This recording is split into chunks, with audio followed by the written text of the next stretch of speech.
I'm Liz, and by some twist of fate, I'm married to the most amazing guy I've ever met, Alex.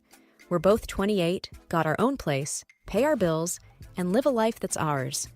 It's been a year since we said I do, and honestly, life's been good, except for one little thing: Alex's parents. Now, don't get me wrong, I never expected to be the daughter-in-law in shining armor, but I also didn't expect to be the family's unwanted guest. The day I met my in-laws, it felt like walking into a lion's den with a stake tied to my neck. My mother-in-law, Jane, had this way of looking at me, like she was trying to figure out if I was more of a nuisance or just plain boring. I could tell she had sized me up and found me lacking before I even had a chance to say hello.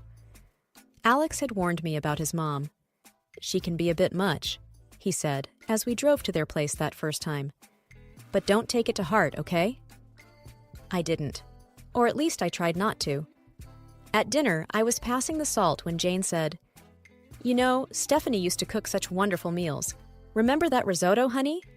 She said to Alex, who just nodded, his jaw tight. "Yeah, I remember," he replied, not looking at me.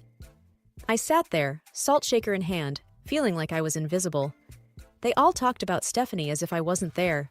I felt a pang in my chest, but I swallowed it down with a smile. "Sounds like she was a great cook," I said, trying to seem unaffected. Jane's eyes met mine, and she smiled, but it didn't quite reach her eyes. "Oh, she was. She was a lot of things." That night, I told Alex how I felt. It's like she's measuring me against some ghost. Alex hugged me close. "You're the one I chose, Liz. That's all that matters." I wanted to believe him, but as I'd learned, Jane had a long game in mind, and I was the pawn she was eager to sacrifice. I just didn't know it yet. Living with an allergy isn't just inconvenient, it's like having a shadow that's constantly whispering danger in your ear. Since I was a kid, peanuts have been my arch nemesis. It started with a spoonful of peanut paste and a trip to the emergency room that left my parents with a crystal clear message. Keep her away from peanuts and a whole host of other foods if you want her to grow up. It's not just peanuts, though. Soy, peas, cherries, almonds, tomatoes, apricots, bananas, and even potatoes, they're all off limits. It's a list that makes waiters raise an eyebrow and friends hesitate to invite me over for dinner. It's also a list that my mother-in-law, Jane, knows by heart, yet she somehow manages to question every single time we're over for dinner.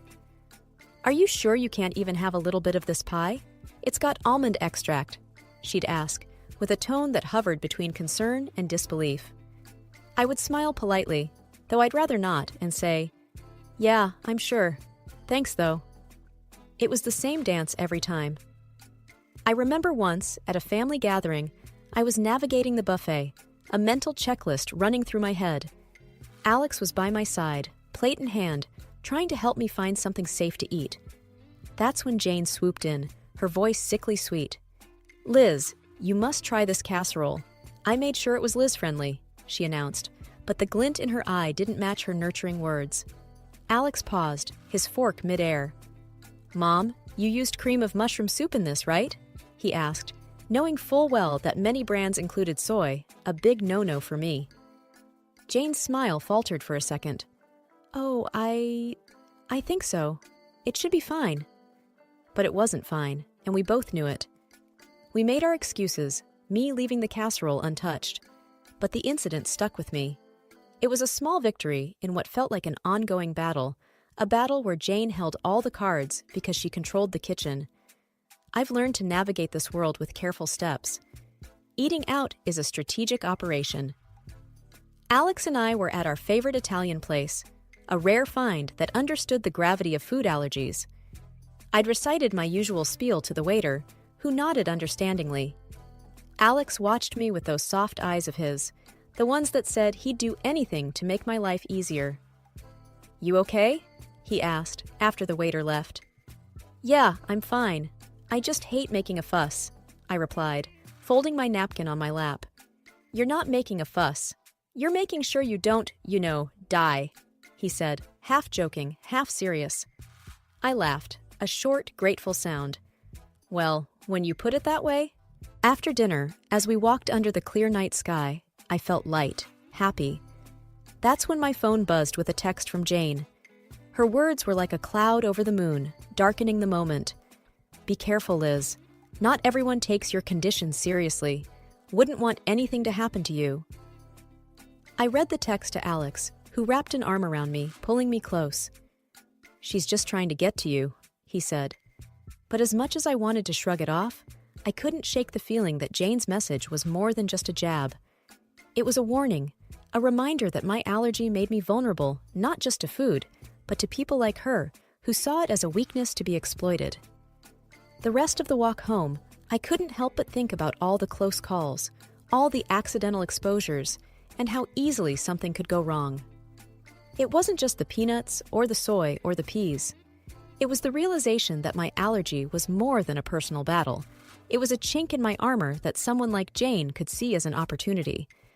And that thought was scarier than any allergic reaction I'd ever had. Dinners at Jane's house were always a production, like a play where everyone knew their parts except me. I was the wild card, the one who could unintentionally cause a scene with a single bite. Alex tried to make it better, but there's only so much you can do when you're playing in someone else's home court.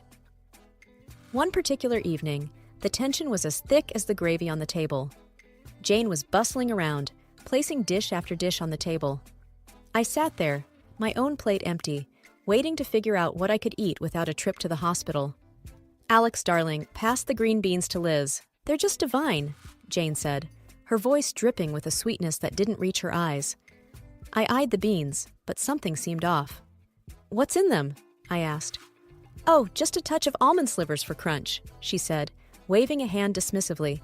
I put my hand up, stopping Alex's reach. I can't eat those, remember? Almonds are a no-go for me. Jane feigned surprise, a hand to her chest. Oh dear, I must have forgotten. Silly me. Alex's chair scraped back as he stood up. Mom, this is serious. Liz could end up in the hospital. His voice was firm, edged with a frustration that made Jane's eyes narrow just a little. I just wanted to make something nice, she said. It's not my fault Liz has all these allergies. The room fell into an uncomfortable silence. The other relatives glanced around, forks paused midair, not sure where to look. I felt a flush creeping up my neck, embarrassed by the spotlight. Alex's dad, Mark, tried to break the tension. Let's just enjoy the meal, shall we? There's plenty Liz can eat. But the damage was done. The rest of the dinner passed in strained politeness, with Jane asking pointed questions about my allergies, as if she were taking notes for next time. Later, when Alex and I were alone, he apologized. I'm sorry, Liz. I should have double-checked everything before we came. I shook my head, tired of feeling like a problem to be managed. It's not your fault, but I'm starting to think your mom does these things on purpose. He didn't answer, and he didn't need to. We both knew the truth. Jane was serving up a side of malice with every meal, and I was the main course. I could always tell when Jane had been working on Alex. He'd get this distant look in his eyes, like he was seeing me, but also seeing through me, weighing her words against his own judgment. This particular evening, it was like a cloud had settled over him, and I knew it before he even said a word. Mom thinks we should consider... Well, she thinks we might not be thinking about the future enough, Alex muttered, not meeting my eye as he fumbled with the TV remote. The future? I asked, a sinking feeling in my gut. Yeah, kids and your health issues, he continued, the word issues hanging awkwardly in the air between us. I felt a tightness in my chest. She talked to you about my allergies again, didn't she? He sighed, setting the remote down. She's just worried, Liz. She thinks it's a lot for us to handle, especially if we want a family. I bristled. We've talked about this. I've managed so far, haven't I? And there are plenty of people with allergies who have kids. Alex ran a hand through his hair, a sure sign he was stressed. I know. It's just... She has this way of making me doubt things. The room was quiet for a moment, the tension thick. I watched him, this man I loved, wrestling with the seeds of doubt his mother had planted. Alex, do you doubt us? I asked, my voice barely above a whisper. No. He looked up, finally, his eyes clear and firm. No, I don't. I just hate that she keeps bringing it up. I hate that it makes us fight. I reached for his hand, our fingers intertwining. "We're not fighting. We're on the same side, remember?" He nodded, pulling me into a hug. "You and me against the world, right?" "Right," I said, but as I held him, I couldn't shake the feeling that Jane's words were like weeds, threatening to grow wild and choke the life out of the beautiful thing we had. And I knew then that it wasn't just my allergies that needed managing. It was the doubts that could seep into the cracks of even the strongest relationships. The news of my pregnancy came as a surprise, a happy one for Alex and me, a complicated one for everyone else. The day we announced it to his parents, Jane's reaction was like watching a robot trying to mimic human emotions. A pause, then a smile that didn't quite match the situation. "We're going to have a baby, Mom," Alex said, his voice a mix of pride and caution as he gauged his mother's reaction. "That's wonderful," Jane managed to say, the words sounding foreign in her mouth. "We must have a family dinner to celebrate." I was skeptical.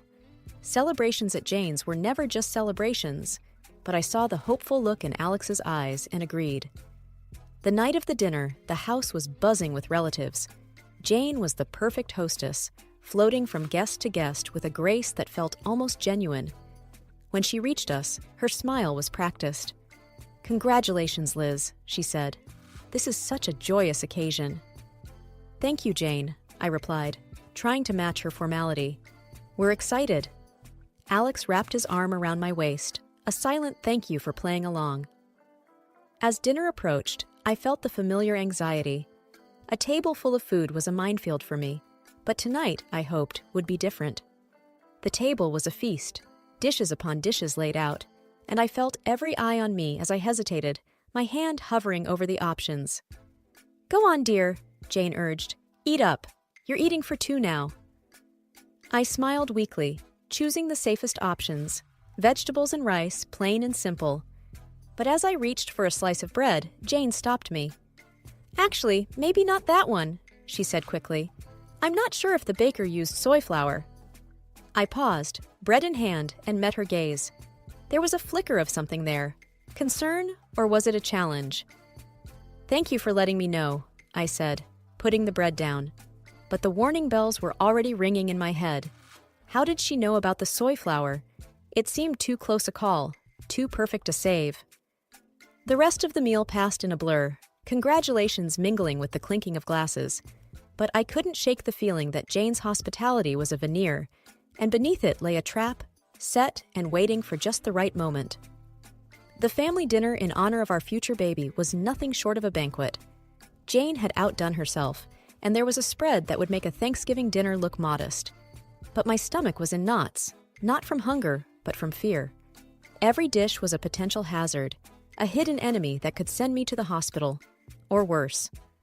As we all took our seats, the chatter around the table was lively, filled with the usual family gossip and stories. Jane was at the head of the table, presiding over the feast like a queen in her court. She called everyone to attention with a gentle tap of her glass. "Before we begin, I just want to say how thrilled we are to be celebrating Liz and Alex's upcoming addition to our family," Jane announced, her voice steady and clear. There was a round of hear, hear, and applause. I forced a smile, feeling Alex squeeze my hand under the table. "Thank you, everyone," I said. "We're really looking forward to this new chapter in our lives." The meal began, and I tentatively picked at my food, choosing the simplest items. Alex watched me, his brow furrowed with concern. "You doing okay?" he asked quietly. "Yeah, just being careful," I replied, pushing a roasted potato around my plate. Jane's eyes were on me, and I felt like a specimen under a microscope. "Liz, you haven't touched your salad. The dressing is on the side, just as you like it," she said, her voice tinged with a forced cheerfulness. "Thank you, Jane. I'm just not much of an appetite tonight," I said, avoiding the salad that I knew could easily contain hidden allergens. As the dinner wore on, the tension grew. Every time Jane offered me something, my anxiety spiked. The room felt hot, the walls inching closer with each passing minute. Then came the cake. It was a beautiful confection, layers of sponge and cream that made the room ooh and ah. Jane cut a slice and handed it to me with a smile that might have been genuine if I hadn't known better. "For the mom-to-be," she said. I looked at the cake, then at Alex, then at Jane. "I really shouldn't," I said, "but it looks delicious." "Oh, come on, Liz. One little bite won't hurt. For the baby," Jane pressed, her voice sweet as the icing. That's when Alex's dad, Mark, stepped in, his hand swift as he knocked the plate from my hands. The cake tumbled to the floor, and a stunned silence fell over the room. "What the hell, Dad?" Alex exclaimed, his voice a mix of anger and confusion. Mark stood, his face pale but his voice firm. "I saw the label in the trash. That cake has peanut oil in it." The room erupted in chaos. Jane's face was the picture of shock, but her eyes gave her away. There was a flash of something there. Fear, maybe? Guilt? Alex stood, his chair clattering behind him. "Mom, did you know about this?" he demanded. Jane's mouth opened and closed, but no words came out. And in that moment, the truth was as clear as the danger that had been on my plate. The room was dead silent after Mark's revelation, the dropped cake like a crime scene on the hardwood floor. Everyone's eyes were locked on Jane, who seemed to shrink under the collective gaze. "Mom, is it true? Did you know?" Alex's voice cut through the tension, sharp and demanding. Jane's eyes flickered with something dark before she regained her composure. "Of course not. I would never." Her voice trailed off, unconvincing. Mark wasn't having any of it. "I saw the shopping list, Jane. Peanut oil for cake. It was right there, in your handwriting," he said, his voice steady but laced with disappointment. The murmurs around the table grew louder, a mix of disbelief and anger bubbling up from the family.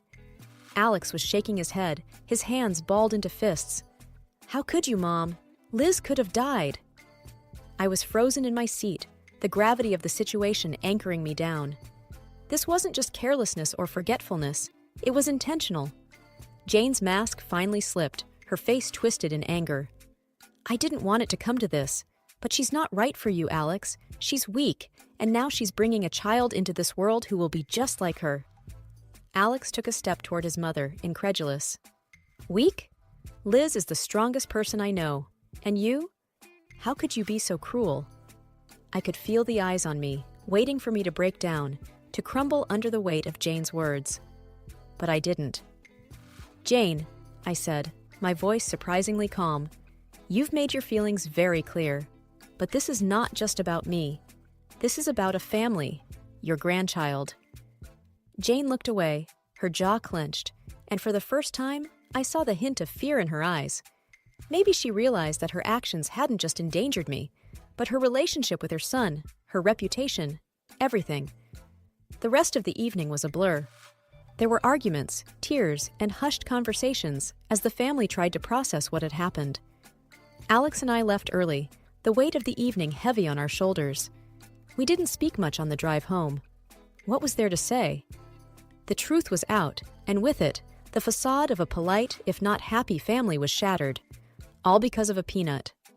The drive home was quiet, the kind of silence that's heavy, filled with things unsaid.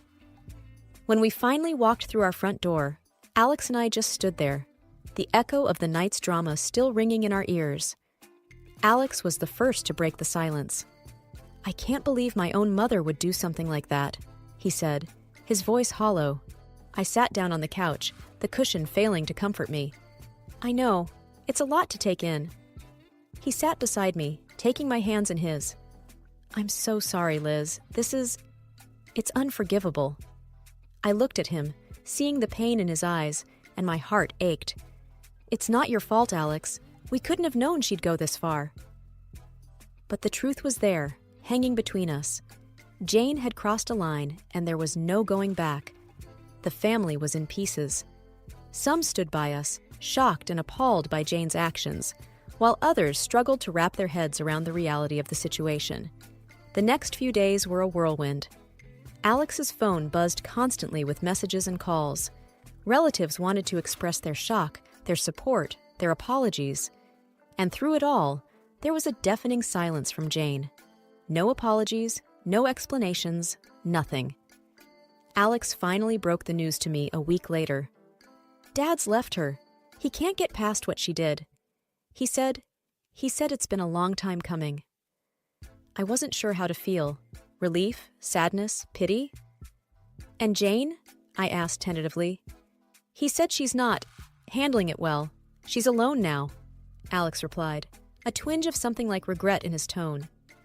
We sat in our living room, the walls we'd painted together, the furniture we'd picked out during countless trips to the store. It was our home, filled with our memories, our love. And outside, there was a storm brewing, one that threatened to uproot everything we knew. But in that moment, I realized that no matter what happened, we had each other. We were a team, about to bring a new life into the world, and that was what mattered. I love you, Liz, Alex said, pulling me close. I love you too, I whispered back. The fallout from that night would linger. The scars it left on our family would take time to heal. But as I looked at Alex, at the life we'd built, and the future we were about to embark on, I knew that we'd weather any storm together. And as for Jane, she was a chapter in our lives that we had closed, a story that we wouldn't let define us. From now on, it was just us, our baby, and the road ahead. Whatever it brought, we'd face it together.